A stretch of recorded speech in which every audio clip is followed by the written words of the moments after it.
Friends Jagan arrest లేఖ రాసిన కీలక వ్యక్తి. ఈ విషయాలను తెలియాలంటే గనక వీడియో మీరు కంప్లీట్‌గా చూడండి. అప్పుడే మీకు కంప్లీట్ ఇన్ఫర్మేషన్ ఏంటో అర్థమవుతుంది.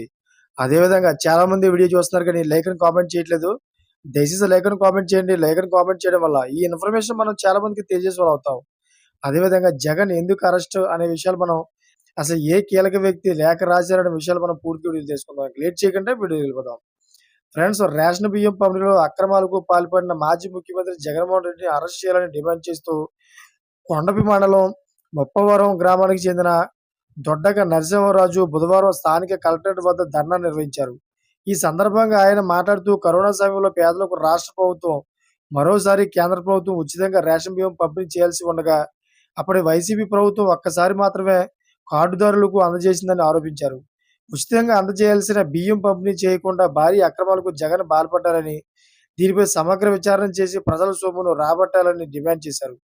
అయితే టీడీపీ కూటమి అధికారంలోకి వస్తే బియ్యం పంపిణీ చేసే వాహనాలను రద్దు చేస్తామని ముఖ్యమంత్రి చంద్రబాబు నాయుడు హామీ ఇచ్చారని, ఈ మేరకు వాహనాలను రద్దు చేసి పేదలకు నెలకు 2 సార్లు బియ్యం పంపిణీ చేయాలని ఆయన కోరారు. అయితే ఈ విషయం తెలుసుకున్న వైసీపీ పార్టీ నాయకులైతే తీవ్రంగా ఆగ్రహంతో ఊగిపోతా ఉన్నారు. అసలు ఎప్పుడు చేసాము? అసలు మేము తప్పే చేయనట్లుగా అయితే ఆళ్ళు ఊగిపోతా ఉన్నారు. చూసారా ఫ్రెండ్స్, మరి లేటెస్ట్ అప్డేట్స్ కోసం ఛానెల్ సబ్స్క్రైబ్ చేసుకోండి. గంట ఆల్‌లో పెట్టుకోండి. Thank for watching friends.